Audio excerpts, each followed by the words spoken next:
Hey everyone, Tony Robbins here for Facebook Live. Listen, I'm very excited this morning to be able to visit with you and have the privilege to introduce you to a man who is a personal hero for me personally, and I think for so many individuals. He's an incredibly humble man who comes from humble roots, and yet over 4 decades he's built his life and his businesses to heights that most people could never even imagine. I'm talking about a man who is considered by many to be one of the greatest investors in history, certainly the most successful hedge fund manager in history. He's returned more money to investors than anyone in the history of investing in that category.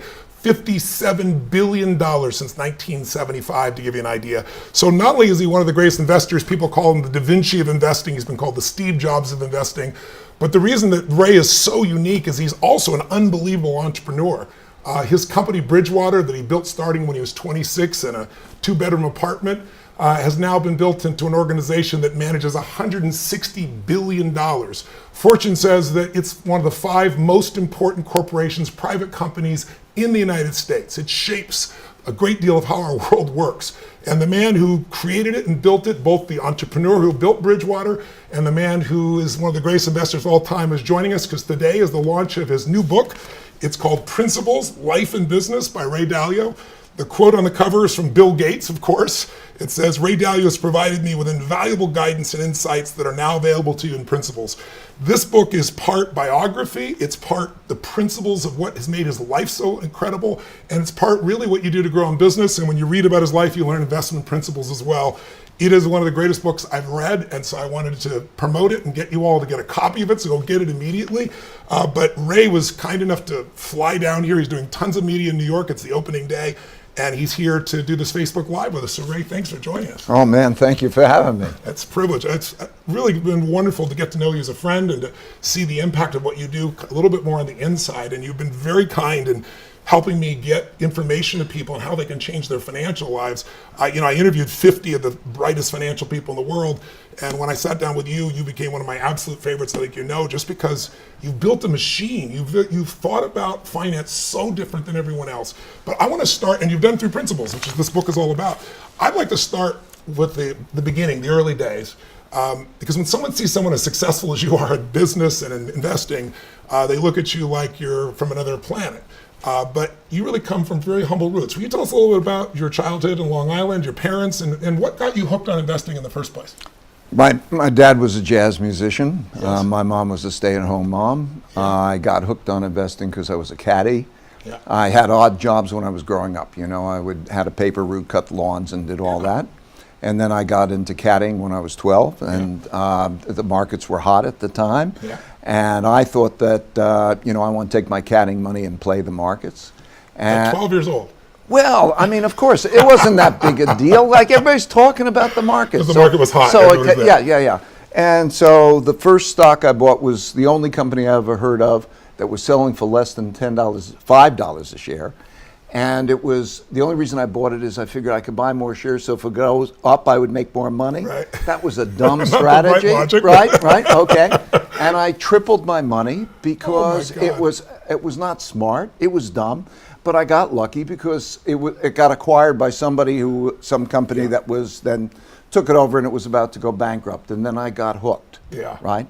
And I loved the game. And of course, you tripled your money. You were making what, $5 a bag in those days? Yeah, $6 a bag. $6 a bag. Right. And so every time I get $50, I would then go to buy another share of stock or something, Wow. so a few shares of stock. And that was what it was like. And I got hooked. Yeah. Right. Did you ever want to be anything other than somebody in the financial markets, an investor, an owner? Well, it was always my favorite game, Yes. right? I mean, I could have been a lot of other things. Yes. I mean, I could have been an architect or whatever. I don't know. But the market's always, once you get hooked, you get hooked. Tell me, why this book now? I mean, you're giving the secrets basically of what built Bridgewater, a lot of the principles of how you've grown that company from one of the top 5 most successful companies in the United States, private companies. Why now? Why are you sharing this now? And why the level of depth that you're giving here? Well, first, I'm doing it to help other people be successful. I didn't originally want to even be public about these No, you're a things. very private man. That's why I'm asking. Yeah. Well, what happened in 2011, because we made a lot of money in the financial crisis, we got a lot of attention. Yeah. And we have a very unusual way of operating, and that makes us successful. Yes. And it got attention, and so that led me to put these principles that we're operating by on out. Yes. And 3 million people, 3.5 million people downloaded them, and I got a lot of thank you notes and so on. Yes. And now I'm at a stage in my life where I'm moving from the second stage of my life to the third stage of my life. Yes. I believe basically, I think of it as we're operating in 3 stages. In the first stage, you're dependent on others, Yep. and you're working. In the second stage of your life, others are dependent on you, and you're working. Then you're trying to be successful. Yes. As you move into this third stage, the greatest thing that you could do, and you know it so well, Yes. is to help others to be successful. Yes. So my joy is not to be successful anymore. Yeah. It is to help others be successful. And this is my year of transition, 2017. Wow. Is that year of transition. So I wanted to take that compendium and pass it along. These are recipes that I've learned over a period of time. Yes. Every time I encountered something, and I thought, how would I make a decision? I took the time to write down the criteria that I would use to make that decision. Yes. So they became written principles. And then I found that everything changed when I wrote them down, because other people then could look at them and we could say, what are our principles? Yes. And we could be clear on what we could be with each other. And guide all decisions from it. And all decisions. And then eventually I learned that I could take some of these decisions, all our investment decisions, and a lot of the people decisions, and put them into algorithms. Yes. And have the computers make decisions with me. So it changed everything when I wrote them down. So this is basically, think of it almost as a recipe book. Yes. Right? Yes. For if you encounter this thing, here's the principles I wrote for dealing with that thing. Yes. And then those have been vetted, and I just figure those people, anybody who reads it, can decide for themselves. Does that make sense or not make sense? Because I don't want people to follow my principles. I want people to know whatever their principles are, to Yes. come up with theirs. Yes. So I'm just trying to pass them along. And like I'll be asking you later, what are your principles? Yes. And let's just get the best principles there that help us. So I felt it was my obligation to do that at this phase of my life. It's beautiful. Well, it's also by doing it, you leverage yourself. You can have the impact without being there because you're empowering people to know how to make the best decision possible. I always say success is the result of good judgment. You have good judgment, make the right decisions, you're going to succeed. Good judgment is the result often of experience, and experience is often a result of bad judgment, as you've learned. Exactly, exactly. I think the 2 things you need to do to be successful. Yes. You have to come up with the best decisions, and you Yes. have to have the courage to make them. Yes. And I think the real problem about most people with the best decisions is that they think it's in their heads. Yeah. And most people, tragically, are attached to opinions in their heads, and they don't put them out and stress test them. So the thing that I learned was really to take those ideas, put them out there in a certain way, and stress test them. Whatever success I've had in life has had more to my knowing how to deal with my not knowing Yes. than anything I know. And that taught me a lot more, and it taught me how to take in what others have, and that was, a key thing. So this is really about how to do that. Well, let's talk about how that came about for you, because I think, when I went around and interviewed people, when you watch somebody on CNBC, everybody knows where the market's going, and they're going to tell you with absolute certainty, right? And then when I interviewed the best investors on earth, you obviously being one of the top, there's this not only humility, it's not like a false humility, it's like, I don't know if I'm right, and I have to prepare. I have to have an asset allocation that if I'm wrong, I'm still going to do well. It's a different mindset. But tell me, it really came from failure that you looked at this, because you were somewhat, proud, and maybe your own description was arrogant at one point. Let's go back early on. Early days, you got into the commodities business, and I know you were trading your own accounts, and you had some experiences with pork bellies that got your attention. And then you told me when we first met about when we went off the gold standard and how wrong you were. Tell me about those 2 situations, and how did they inform or change your mindset to say, no matter how certain I am, I'm going to stress this test with people that are smart but have a different point of view than I do. Well, in the markets, in order to beat the markets, you have to have an independent point of view, and that's different from the consensus, because the consensus is built into the price, and you've got to be right, and you're going to be wrong a fair amount of. And therefore, I learned just what you said, the power of mistakes, Yes. the power of learning of mistakes. And so there's the pork belly example, of course. That was one of those that I wrote about in the book. Yeah. And then there was the gold standard, and I was clerking on the floor of the New York Stock Exchange, 1971. The U.S., the world doesn't take our money anymore. And President Nixon gets on the television, and he says that the link to gold is broken. And what that meant at the time is that money, as we thought about it, was just like checks in a checkbook. Yes. And what mattered was the money that was in the bank. The gold. And that was the gold. Yeah. And all of a sudden that stopped. And I thought that the stock market... So basically the money is attached to nothing. It's what it is today, and everybody's gotten used to it. But then all of a sudden it's worth nothing. I used to turn it in and get gold, and I turn it in and get zero. Right. And I walked on the floor of the New York Stock Exchange, and I thought the stock market was going to go down, and it went up. Okay. And what I realized then, that when I went back and I studied history, that although it never happened in my lifetime before, it happened before. And so the greatest surprises that I learned about are things that never happened in our lifetimes before, Yes. but they happened before. Everything has happened before. Yes. Everything is repeated. It's a cycle. So but the one that had the biggest effect on me was 1982. Yeah, I want to talk about that. Okay, 1982. Okay, I had calculated that American banks had lent a lot of money to a bunch of countries that would not be able to pay back. Latin American and emerging countries that couldn't pay back. And it was a sort of a crazy point of view. But Mexico defaulted. You were right about that part. Right about that part, but you're not right if you're not making money in the markets. I get it. Okay, so they default August 1982, and I thought the stock market's going to go down, and the stock market went up because the Federal Reserve eased, things changed, and whatever, and I learned. Okay, Yes. so I was. But it wasn't. You didn't just miss. You were like publicly humiliated. What happened to your company at the time? You lost all your. Tell us. I had to lose. I lost all the people who worked for me. I had to let They were like family to you. These were like family. Yes. Yeah. And then I you had had to borrow $4,000. Is what it was? You know the story well. Well, go ahead, that's tell right. us. I'm interrupting. I don't mean to. I just No, want to make sure they hear it. But right, it's in the book. So I lost all these people I cared about. I was very publicly wrong. And How many employees were left when you were done? me. So I had to make a choice. Am I going to put on a tie and go to Wall Street and have a job or not? And I had to borrow $4,000 from my dad to help pay for my family bills. Wow. And that was one of the most painful experiences that I ever had. And after you've been in business, what, 8 years, 7 years? This is right. Yeah. Wow. And quite a name for yourself already. And it was one of the best experiences I ever had. Why? And it was one of the best experiences because it changed my attitude about decision making. I learned, okay? I went from thinking I'm right to asking myself, how do I know I'm right? Right? Yes. And that gave me an open-mindedness. And I've learned, by the way, when I know a lot of very successful people, and I learned that they crashed at some point. Almost everybody's crashed. Joseph Campbell in his book calls it going into the abyss. Yeah.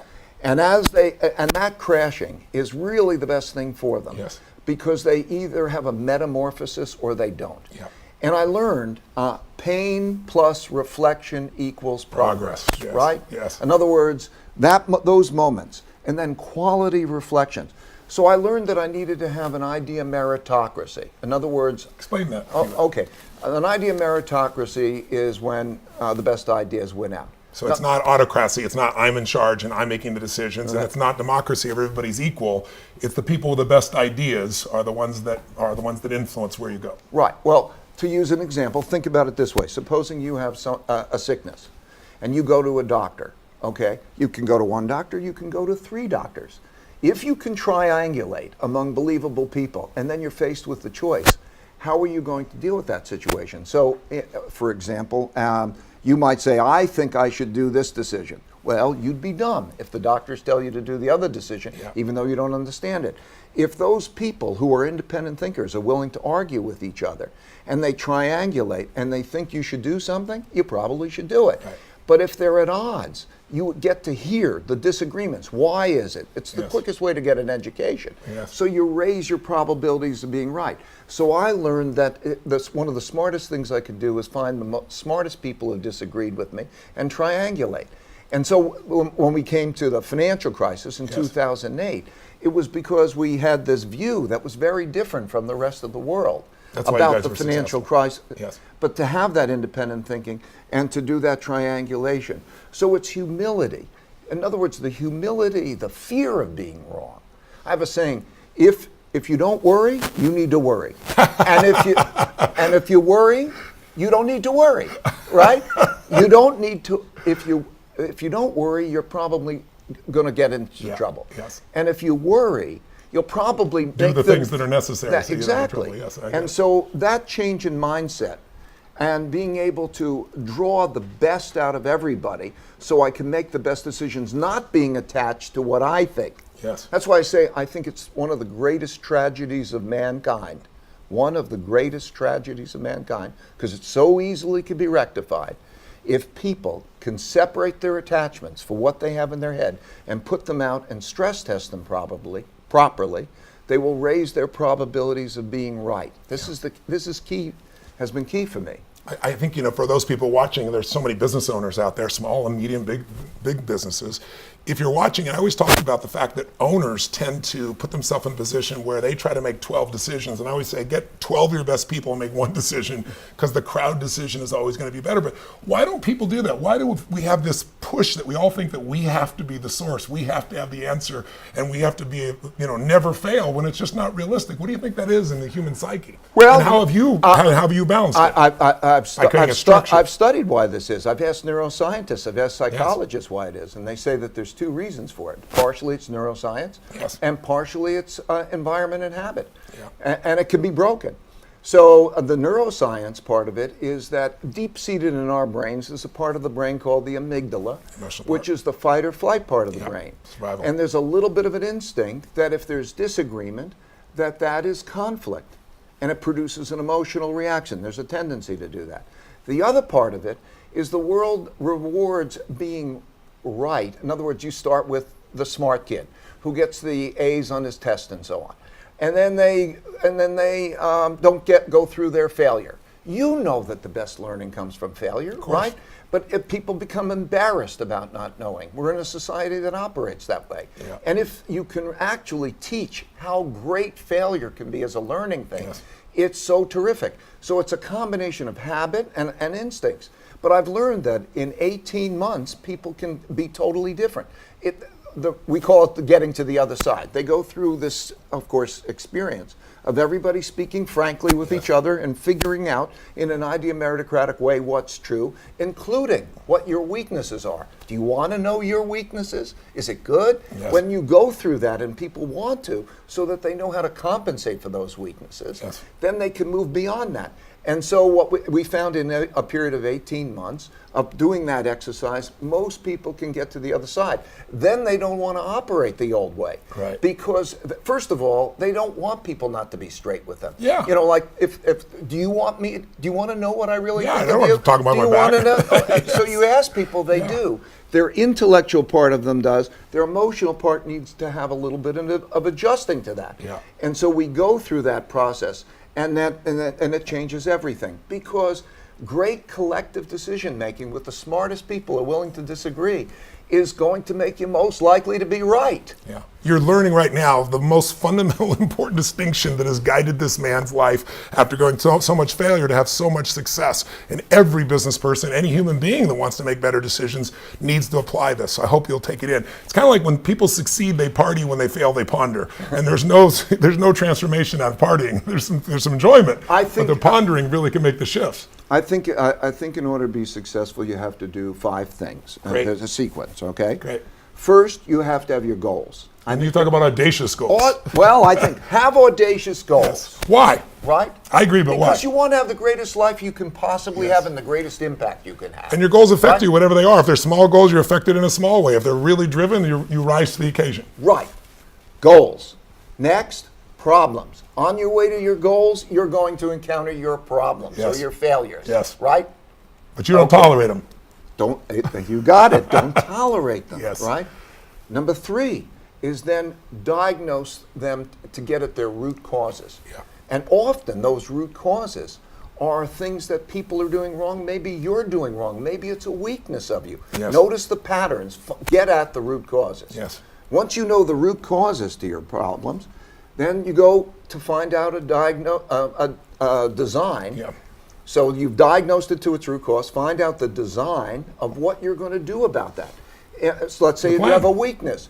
You might not, maybe it's develop the strength, or maybe it is to work with somebody who's strong where you're weak. So you don't always have to be able to overcome every weakness. Sometimes it's finding the right partner. It's usually the most practical thing, right? That makes sense. Because everybody's brain works in different ways. Yes. In other words, to see something one way, you're probably going to be blind in another way. Yeah. So to know how to work with people who are strong where you're weak is very powerful. So number 3, design what you're going to do. Yeah. And number 4 and number 5 is to push through to results, right? So you say, I've got a design. Okay, now goddamn do that design, right? The determination and flexibility to find the way. And that's it. This is what I call this looping. Go for your goals, identify and not tolerate your problems, get to the root cause of them, then design a path to fix those things, and then go beyond it to push through. And you just life is just basically keep doing that over and over again. Yes. And if you do that, you'll make the advances. That is why failure's a teacher. You know, if you have success, you did it right. So there's nothing to learn probably, right? If you have failure, there's something to learn, right? Yes. Make the most of your failures. What I learned, I developed an instinctual reaction that's different from failure. The instinct is now to view failure as a puzzle that will give me gems. The puzzle. Once you solve the puzzle. Right. The puzzle is, what would I do differently in the future so not to have that result? And that's where the principles come from. That's what you write that down. Yeah. So you can guide those decisions in the future and really make it happen. After every event I've done, Ray, in 40 years, my team will tell you there's no exaggeration, not after every event, after every break at every event, which is usually pretty late at night, I think you know, I do a debrief of everything that worked so I can capture it and why, the principle behind it, and then I do a debrief of what didn't work or could have been better and what should we do to change it and improve it. And I've done that for 40 years, to give you an idea. So there's a reason why events get better and better, because it's nothing but principles. And then my team reviews it before the next event. We review what worked so we can do it again even better, and then we see what didn't and figure out what the solution is. And it's just, the learning never stops, right? Well, this is why something you and I want to pass along to your health, right? Yes, for the sure. value of mistakes. Yes. And they sting, so they stick. Yes, you remember them. Right. Yes. Like I think of my life, and I remember back, and I remember all my failures. I don't remember my successes. Yes. And so I would think it was a life of failure. Well, I'll remind you. You've had a lot of success. But because of that, yes, it's all evolution. Yes. It's all evolution. Yes. And it's beautiful. But you can't worry about getting your knees skinned, you know? What have been some of your weaknesses? And you know, maybe share with me, I know in 1993 you read about in the book, and we talked about it, you received a memo. You built this culture where everybody's transparent, where there's this total radical honesty and truth. Not meanness, just honesty. But not everybody was ready for that, and they were interpreting it in a certain way. So tell me about that memo and how it changed you, but also tell me what has been one of your weaknesses, and how have you either made it into a strength, or how have you surrounded yourself with better people to overcome it? Okay, so let me take the 93 first, and then I'll go to my weaknesses. So 1993, I then had about 70 people work for me. Yeah. And how many do you have now? 1,800, 1,500? 1,500. 1,500, yeah. Yeah. And so, and I get a review. I want to be reviewed by other people, and I get a review by some of them the closest, and they said, you did these things great, but you're demoralizing people. They're feeling, bad about all of these things. They're demoralized. Yes. And I said to myself, I didn't want to demoralize them. We're in it together. I didn't know if they didn't tell me, but fortunately came through this way. And I was put into a dilemma. How do I handle this? Do I be straightforward with the people? And because I want them to be straightforward with me and be straightforward, but it was difficult and it was a problem. And that was a very important time, because the way that I dealt with it was to think, how are we going to behave with each other? So I sat down with them individually, and I said, do you want me to be straightforward? Do you want to know what I really think? Do you want me to listen to what you really think? Should we be this way together? And that began a process, really, of writing down principles of dealing with different things, putting them in writing, yes. and then saying, can we agree that this is how we're going to be with each other? Yes. And it's based on fairness and truth. That's right. Yes. But a lot of people could say that's discomforting. Most of the world doesn't do this. Right? Now, why is it when they write about you, everybody honors you, obviously, but you always, once in a while, get those pieces like they talk about your group like it's a cult. And it's like, it's not a cult. It's the silliest thing I've ever heard. It's an unbelievable standard. It's like a group of Navy SEALs because the standard is so high. What are they missing about your culture? I know. What is it they missing? I think that some people, get bruised by this, yes. right? By that straightforwardness. Is there a percentage of the population that just can't handle it in terms of their psychological makeup? That's right. There's well, we find in about the first 18 months, 2 years, about a third of the population doesn't make it. Yeah. Right? That makes sense. It's not for them. And it's totally fine. Yes. Okay? But this isn't radical honesty. What happens, it basically is a battle that they have between their two yous, we call it. Okay? There are two yous in your brain. Yeah. Okay? There's the upper level you that is logical, rational, and say what I like to know what's true, what I like to know my weaknesses, what I like to cerebral cortex. Yeah, okay, thinking part. The prefrontal cortex. Yeah. And then the other parts of our brain, the subliminal amygdala and so on, that doesn't like that. Yeah. And so usually they go through this process. They think the process is fair.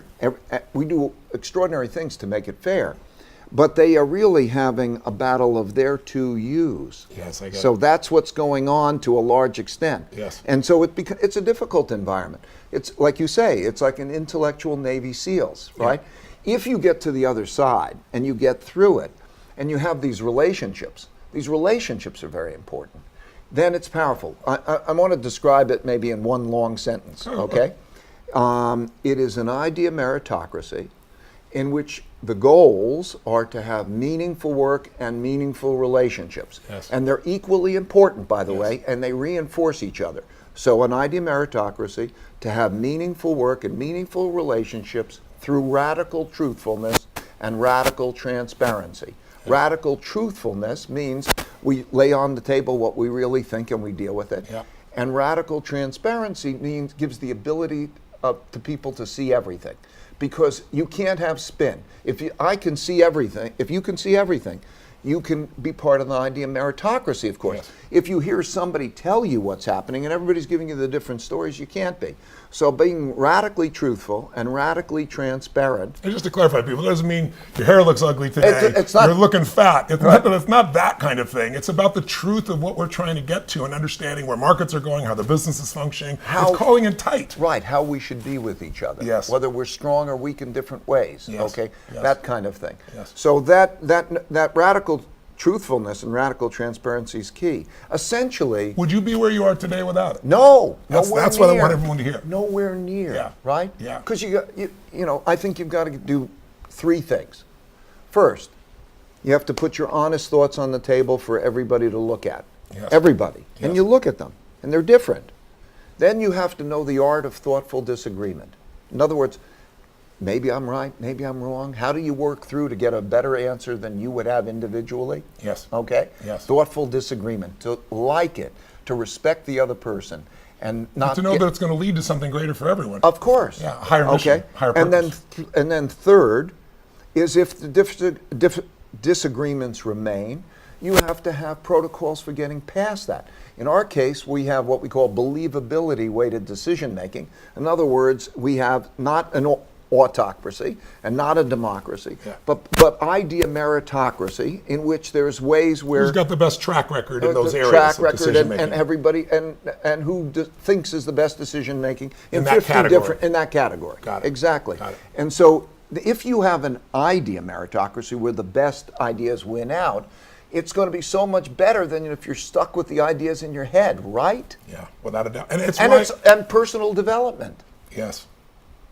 How can you grow if you can't be honest, right? How can you grow if you can't be truthful? The truth sets us free. And the relationships. The thing that has been best for me, now I'm at a stage in my life where I look back. Yes. And I reflect. Yes. And I think, wow, it's been great in so many ways. But the best were the relationships. It wasn't the money. Yeah. Okay. Yeah. I mean, that was great. Sure. All these other things, track record, we did good things to clients, all that. Yeah. Great. But it was still the relationships. And those honest relationships are deeper and better. Yes. It's tough love. It's the benefit of tough love.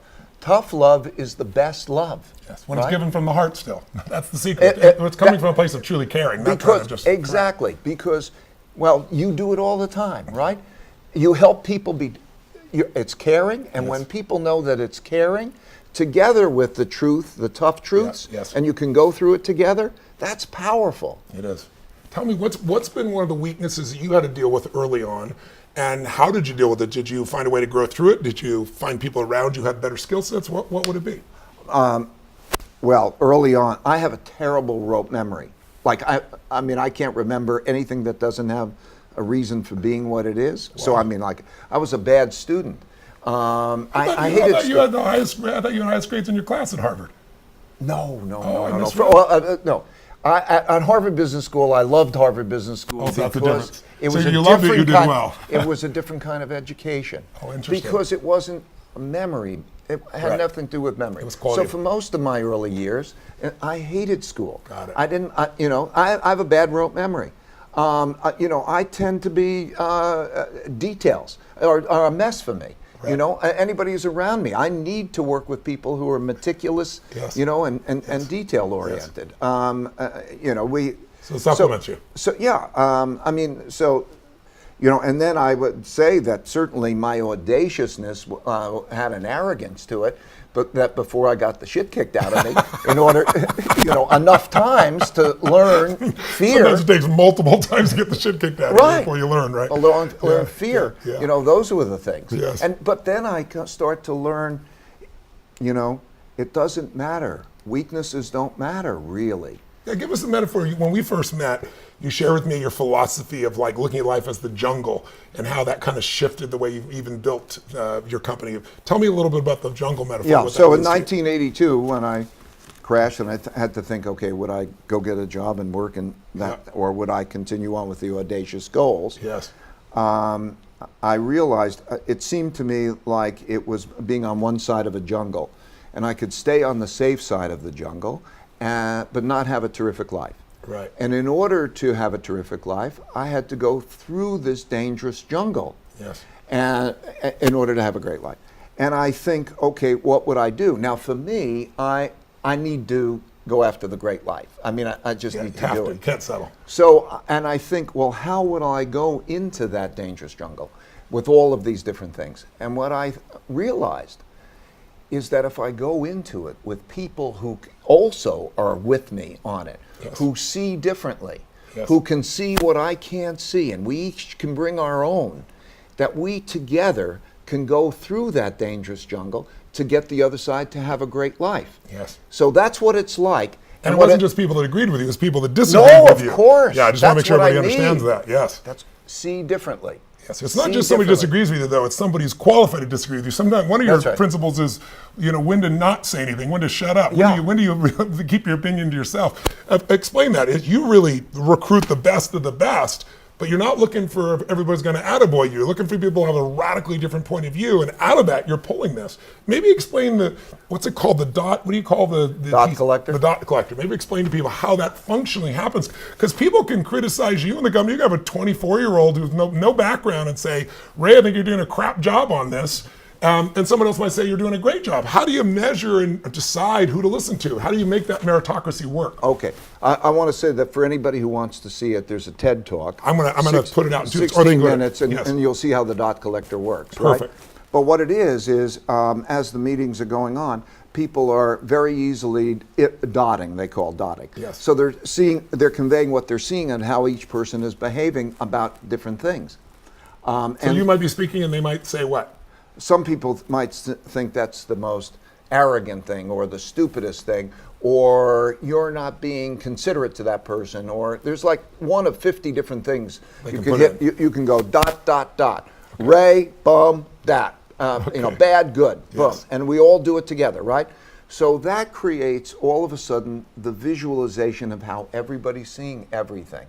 So that comes up on a screen, and you're seeing in colors how people are seeing each other and the colors. Wow. So what happens from that, which is unbelievable, is that you ask yourself, how do I know that I'm seeing it the right way? Because this young lady might be saying this is stupid, and there's 4 other people saying this is genius, and you're seeing all that in real time? In real time. Wow. So because when you're seeing it in real time, you're forced to say, how do I know that I'm not the wrong one? Or why am I seeing it that way that is different from that? And so what happens is the computer is analyzing simultaneously who is seeing what way, and it causes people to go above themselves, right? In other words, it really provides perspective. Yeah, because you're just one of those in that line and in this grid. And now you go above yourself and you're saying, this is how everybody's seeing. Then it raises the question of, together, how do we know what's best? Right. Okay? Just because it's in your head doesn't mean it's best. So how do we know what's best? And that brings us back to we and the ability of the team to make the decision, as opposed to me thinking I have the answer completely. Right. So the ability of this computer's then programmed in a way where it knows about all of those, what they're good at, what they're bad at, and so on, puts it in place and actually communicates individually with each person. So your iPad is coming back and saying, Tony, be aware of this, this, and the other thing as you're making that decision. And so it supplements the decision making, and it communicates to you personally, knowing what you're like, knowing what the other people you're interacting like, and it drives us to the higher level. Then we say to ourselves, what are the criteria for determining the best decision given that? So it's a collective. The team creates the principles. Right, and then the team creates the principles, and then you write the algorithms, okay? Right. And that algorithm, which is just the same as a principle, but just in computer language. Just designed to trigger you at the right time. Right. It comes and it communicates with you, and it says, okay, now how do we make a believability weighted decision based on the strengths and weaknesses? So that if, let's say, 4 believable people at one level outvote one who might even have a higher believability at another, what is our way of doing that? And because everybody believes that that's an idea meritocratic way, most everybody believe that, because we can do that collectively. That's why we create an idea meritocracy. I don't want it to sound complicated. It's just because it's evolved in these ways. Yeah, over time. The important thing for anybody out there, they may not have the algorithm, okay? They won't have a lot of things, although I would like to put this out for everybody to have. That's beautiful. But what I think the important thing is just the understanding, just the wanting of idea meritocratic decision making. Just the writing down of what are the principles when we get into that situation. How will we deal with that situation, and we agree on those principles? And then you build on that. Anybody can do that. It's all about making the right decision, ultimately. It's all about That's all it really is. All this is that we have the right decision, and you've been able to make the right decisions more than anybody else in your category. And not twice. I just want people to know, wealthy people take their money and put it in a hedge fund. And a large hedge fund might be $20 billion. You're $160 billion. You're bigger than your 2 biggest competitors combined. So he's actually showing you how they make these decisions. What do you do on Monday? But it's not me. Well, your team, excuse me. That's I'm exactly saying right. it's That's this, the beauty. I get it. Right? I get it. The power of it. It's this. Yeah, it's the power of the crowd. Because if you're stuck with all you've got in your head, that's very little in relationship to all that's out there. And that's what makes you a business owner anyway, as opposed to an operator, is when you can be in a position where the team is making those decisions, not just you. Otherwise, you carry it all on your back. But even if you're just the one guy and you have the one business, you still have all those people around you. Exactly right. It's all about skewing the probability of being right? It's awesome. Tell me, in 2008, you saw what was coming. You tried to warn people. Very few people listened to you. What did you see that no one else saw that let you know what's going on so you could do well even during that time and protect? Well, we went through the calc. It's really pretty simple. At individual and levels, we went down how much is going to have to be paid back in debt, what are the calculations, who lends the money, and we could see that we were going to have a debt crisis. But why didn't anybody else see that? But I want to make it. I did a 30-minute video on how the economic machine we want people to works, see that. And I'd say if they look at that, almost everything I know that's worthwhile in economics is in that 30-minute video. And so you can understand, how do you see a bubble How do you, what are they like? Bubbles and busts and so on. Where are we today in our economic cycle? That's my question. Where are we today in our economic cycle? Well, and that's, as you know, there's productivity is one, productivity. When we learn, we do things better and we advance our living standards by learning. And that happens at a certain pace. Yes. And that's the line. And then around that line, there are two big cycles. There's a short-term debt cycle, which we call a business cycle, right? Yes. You go from a recession to an overheating the economy and so on. It's over 5 to 8 years usually. Yeah, so, and it'll stretch. We are, putting the side away, we're at that part of the cycle. We're in the beginning of the late part of the cycle, where no longer do we have the slack, but we're not having tightness. Right. So we're in that part of the cycle, which is the Goldilocks part of the cycle, when things are not too hot and not too cold. Yes. And so as a result, we don't have too much inflation, we don't have too much growth. Everything is kind of tepid. That's the part of the cycle we're at. Yes. So as a result, the Federal Reserve, which pushed a lot of money into the system, will stop pushing those money into the system. As a result of pushing interest rates down, they're going to stop pushing those interest rates down. And now we're in that transition period, okay? That's the short-term debt cycle. And it's probably not going to produce much volatility. It's going to create that kind of, and almost everything is sort of like at equilibrium. There's short-term interest rates where they are and so on. In addition, though, in the long-term debt cycle, we are late in the long-term debt cycle. The amount you've got to watch this video because you'll understand this more thoroughly. It's on YouTube. What's the title again? It's How the Economic Machine Works. Right. But please continue. I just want to make sure they know to look. Yeah. Over the period of time, we have accumulated lots of debts, and then some obligations that are not necessarily called hard debts, pension obligations, a lot of pension obligations, Medicaid, and then Medicaid and health care. And the demographics are changing, and all of those obligations cannot be met, and they're like a lot of debt, and they're squeezing us. They're going to squeeze us. Okay, so that we're in that middle part of the cycle with that squeezing gradually coming. We don't have a bubble, so we don't have to worry about that. We're going to have a gradual You're not squeeze. worried about another 2008. Here's the question I had. Here's what I'm worried about. Please tell me. What are you we're going to have a squeeze, a slow squeeze, and the biggest thing to understand is that we don't have one economy. Think of it as having two economies, okay? Think of it, to make it this way. There's let's call it the bottom 60% and the top 40%, yes. Okay? Because we make a mistake of thinking about the economy or the average economy, and you don't realize how different those are. And that's the biggest issue of our time.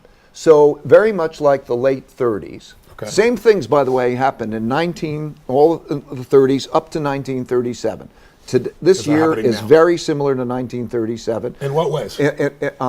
Back then, they had a debt crisis, 29 to 32, that was the same as our 2008 debt crisis. Mm-hmm. Both cases, interest rates hit zero. In both cases, the central banks printed a lot of money, bought a lot of financial assets, pushed the economy and the market higher and up to 1937, up until now. And then there was a giant wealth gap. So today, the top 1/10% of the population's wealth is equal to the bottom 90% combined. Mind-boggling. 1/10% equals bottom 90%. You have to go back to 1935 to 1940. And also as a result of that, you have populism. Yes. Because one segment the economy's not working for. Yeah. Okay, and there's an odds, and we saw it reflected in our election, and we're seeing populism around the world take place. Yes. Very similar. And in 1937, we were at the exact same point in the cycle, and the Federal Reserve decided to tighten monetary policy, and as a result, we had a 50% fall in the stock market. We had a lot of problems. We don't have to enact that. There are lessons to be learned from that period of time. I think the Fed is talking about a soft landing. So in other words, we don't want to. You can't have an economic downturn, right? Even though times are supposedly great for the average. The stock price is at new highs. We have a situation in where the unemployment rate is low. If you look at the circumstances of that bottom 60%, the economy has not worked. They haven't had growth. That's right. Their death rates are rising at only places in the world. They're rising because of opiates and because of suicides. The employment, that middle part of the economy is having a hollowing out. So if you just said, what does that economy, let's carve it out and look at that economy, and that's the economy that we have, that is a miserable economy. Yeah. Okay, that's a miserable economy. Yeah. So the fact that we have these two economies, think of it as two economies operating at the same time. By the way, what are the economics of the bottom 60% versus the upper 40? Or how are you dividing it up? What's the economic barrier there? What's the number, I guess? What are you saying an income stream is that for a person? Who's in that bottom 60% or 40%, however you're chunking it? It's 50 some odd thousand or below. Yeah. Okay, got it. But if you can't have that conflict. Yeah. So if we look at averages, we're in a bind, right? Yeah. So the central bank. So these are the economic issues. I think the most important is how we deal with conflict. Okay, conflict of the haves and have-nots, conflict of the left and the right, conflict of social things. How do we do that? You invite conflict, but you teach people how to do it intelligently, respectfully, and you figure out how to resolve it. How do we do that as a society when you have people that go into Congress now, and it used to be they'd fight like crazy 20 years ago, and then they go have a beer together. And now if they speak to each other, they're radioactive. This is what do we do to shift this? So I think the most important thing, the President of the United States and other people, we should think, what are the principles that bind us together? As a society. Right. What are our overarching principles? Are As those Americans. that bind us together greater than those that divide us? What are they? Can we have thoughtful disagreement and have protocols for getting past those disagreements for the country as a whole? This is a time we're going to be tested, okay? Yes. Because if you look at the statistics on polarity, in any measure of polarity, we're having greater polarity almost to the point where the sides want to kill each other. They don't want to find the compromise. Our system was based on a system of compromise. Yes. In other words, when they're at odds, we're going to come to compromise. Now we have a dangerous situation in terms of that. So I would say, go to principled level thinking, do the three things that I'm sort of describing, put the honest thoughts on there, know the art of thoughtful disagreement, and have protocols for getting past that disagreement and being comfortable with getting past it and then rowing in the same direction because we did that together. This is be principled. Yeah. Be principled. Sometimes people forget what it means to be principled. I don't think most people really are clear on their principles. I mean, if there's anything that I hope will come out of this conversation and reading your book is that people sit down and figure out what's most important to them, the values, and then what are the principles that are going to guide their decision making, because otherwise it's all about whatever you feel in the moment, whoever pisses you off or whatever you're fearful about, and then you're a reaction. And leaders anticipate, losers react, right? It's like the capacity to do this. So if we look around right now, one of the biggest concerns that I have is you look around and you see the changes of technology that can make our economy explode. You've got nanotechnology, you've got CRISPR, you've got tools that are coming along that are going to change the way we function. It's going to change our health, our vitality, everything. But at the same time, you're going to disrupt so many jobs. So, 200 years ago, 85% of the population was a farmer. But we had almost a century and a half to shift to where we are today. And now we have 4% farmers and we feed the world. Today, you look at Uber drivers, taxi drivers, truck drivers, there's 5 million of them, just in the United States alone. We're going to see, Florida's voting right now this year. Next year, my wife can turn her car on, potentially, if they agree to it. And next year, she'll have this self-driving car. What happens when who's going to hire a truck driver when I can buy a truck that works 24 hours a day, the truck driver can only work 8, my insurance is better, I get to depreciate it. What happens when 5 million people from just one disruption, or 4 million people that we know will be disrupted by farming from some new technologies that are coming out? That's 9 million, that's more than we saw disrupted in the world economic challenges. So what do we do? So right now, I've heard people talk about universal income opportunities, like they do in the Middle East, where keep everybody so they're not upset. They get a stipend of a couple $1,000s a month. What needs to be done in this area? Because there doesn't seem to be anyone going to these individuals that are clearly going to be disrupted and saying, here's what you're going to do. And then some people say, well, just pay them. And I say, people need meaning. They need more than money. They need a sense of purpose. They need, otherwise they riot, they get angry, they do all kinds of things. What's your view of how we deal with this technological shift that's going to disrupt so much of the labor that we have in our world today? Well, I think you said it so well. I'm going to repeat very quickly some of the points that you made, and then I'm going to answer your question. Okay. Because, the invention of technology is different than in the past, because the technologies can surpass all the uniqueness of most people.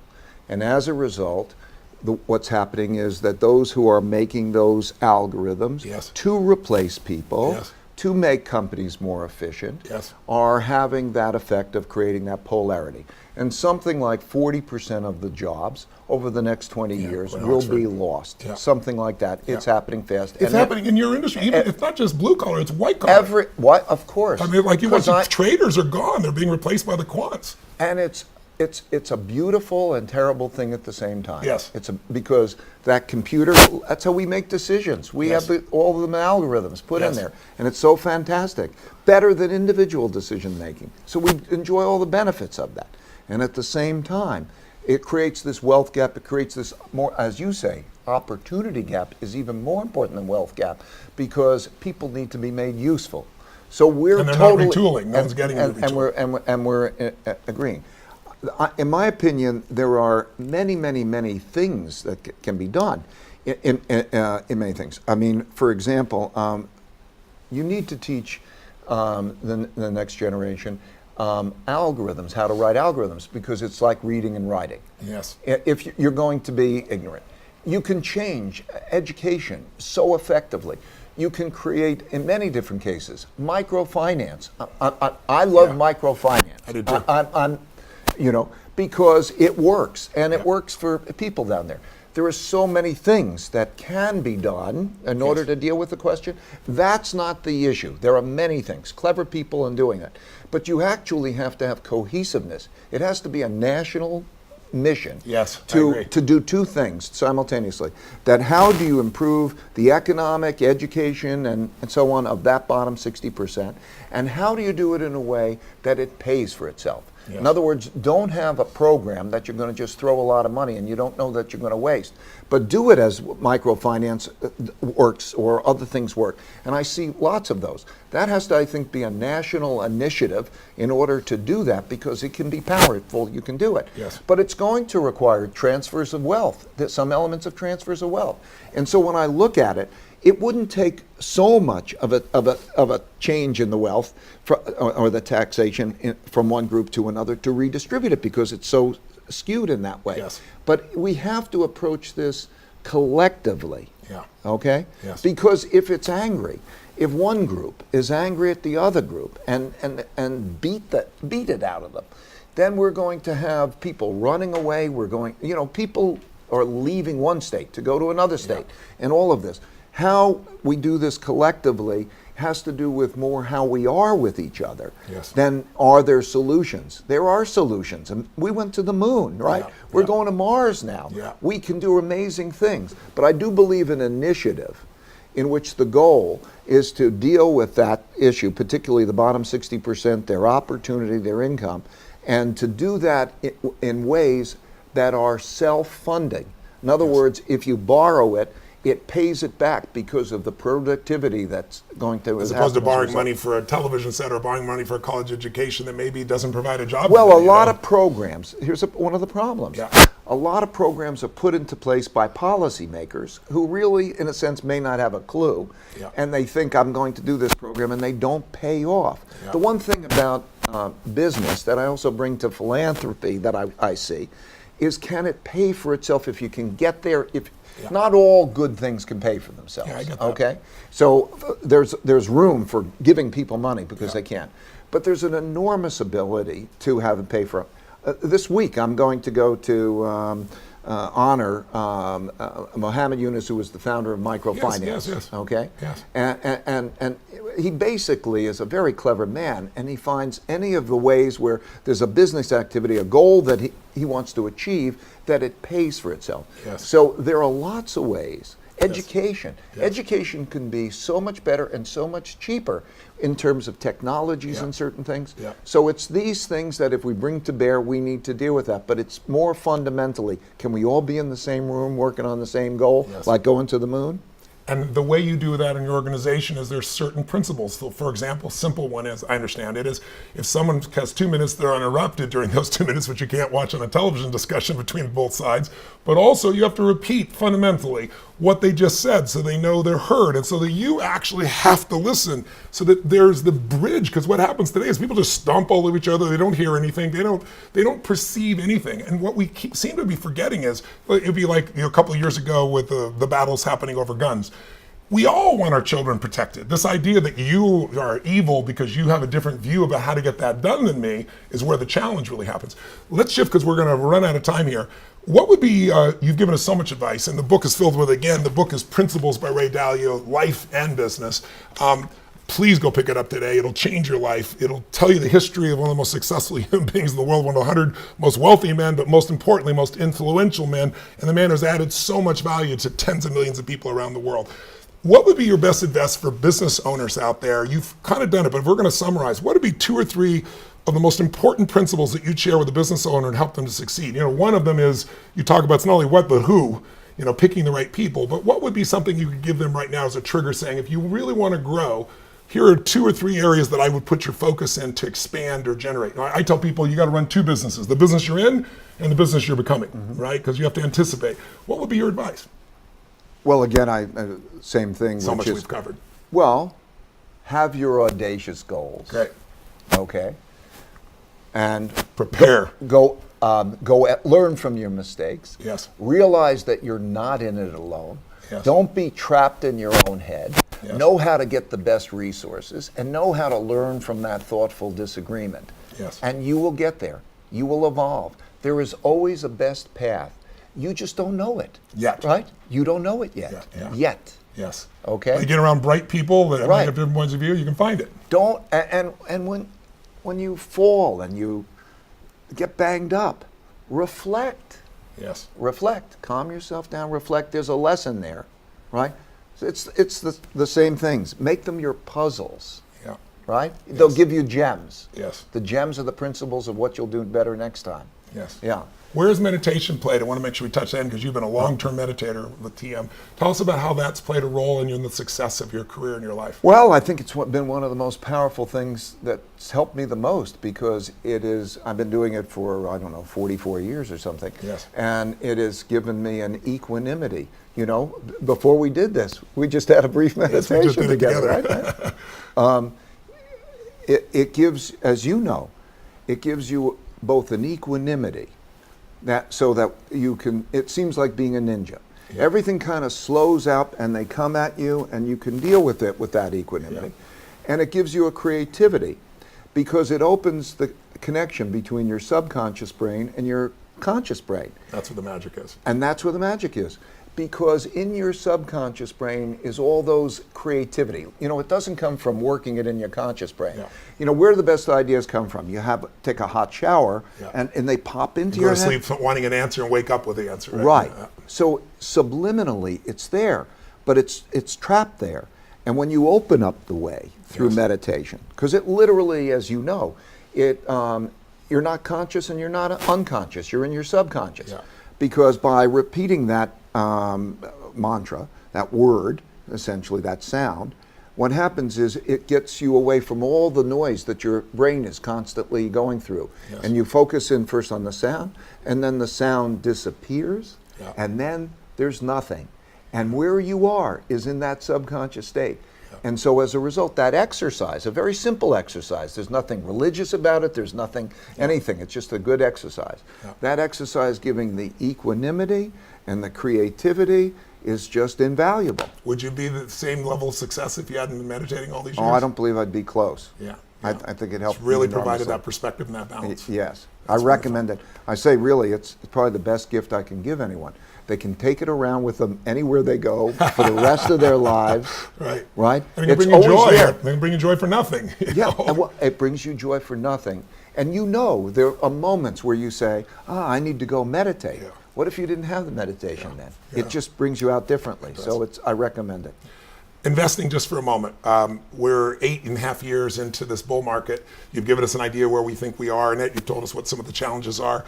When there is a correction, I mean, there's a correction every year. People don't realize, on average, since 1900, we have a correction. I remember last year in January was the worst January in history. Everybody's freaking out, and they all came to you at CNBC and said, "You're in Davos, and what do we do?" And you talk to them about what they can do. Calm down, don't overreact. Tell me how you came up. I don't want to go through it now because at the time it's in my book, so people can read the chapters. But this whole idea of finding out how you can not know where the markets are going to go and yet still win. This idea of the all-weather that you came up with, and you adapted it for me to share. You're unbelievably generous with my readers and with anybody who picked it up. We call it the all seasons. It's not quite the same. But it's been right 85% of the time. You would have made money in the last 75 years. And when you lose, the most it's ever lost is 4% on that formula. How did you come up with it? What made you pursue that? And what would you say to people that are panicking the market's going to crash any moment and they've been sitting on the sidelines missing one of the greatest bull markets in history?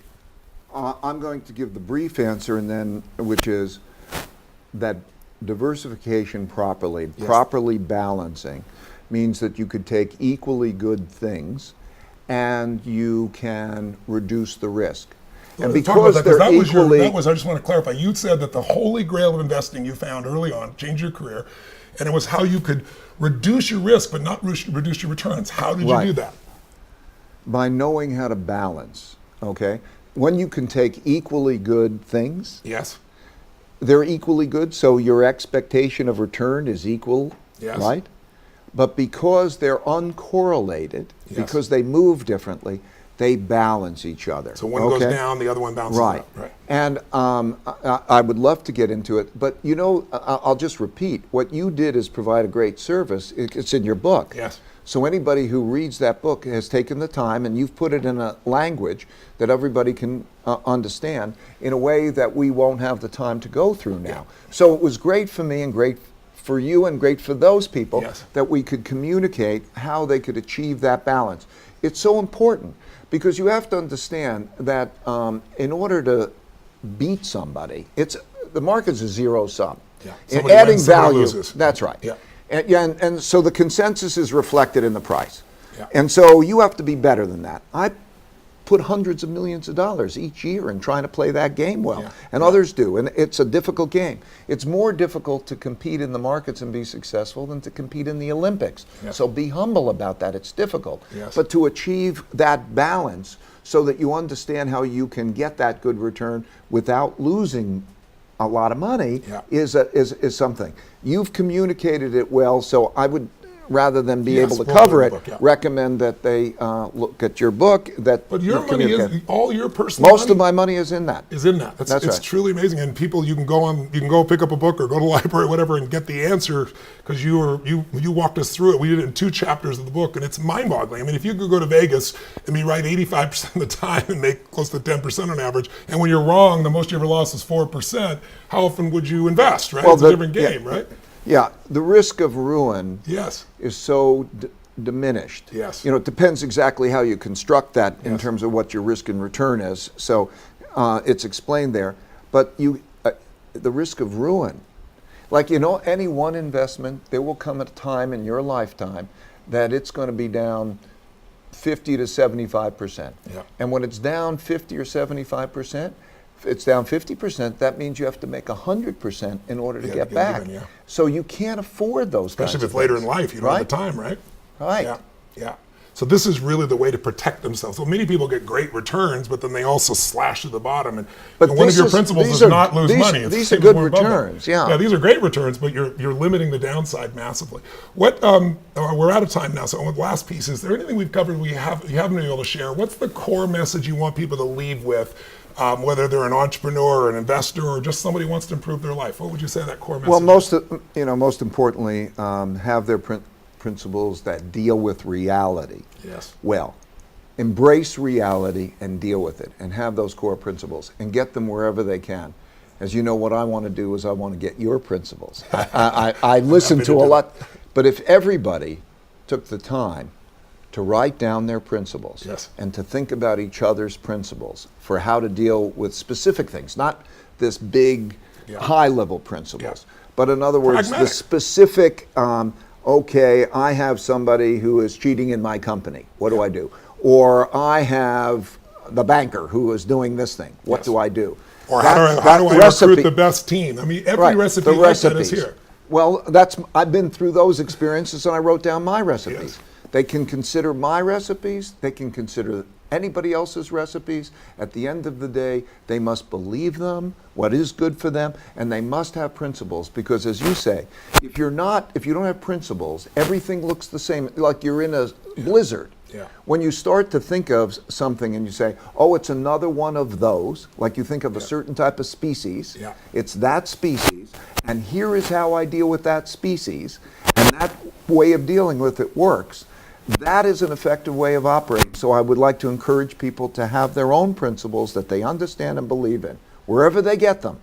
And I spent my whole life basically pulling principles out of people. I wrote Money Master the Game, and I came to you, that's how I met you, was saying, I got to find the best people in the world. It can't be my ideas. I have my own ideas on the psychological and emotional side, but I want the best investors in the world. Let's figure out what the principles that are guiding them, and let's teach them to the average American. So that's really what we've done.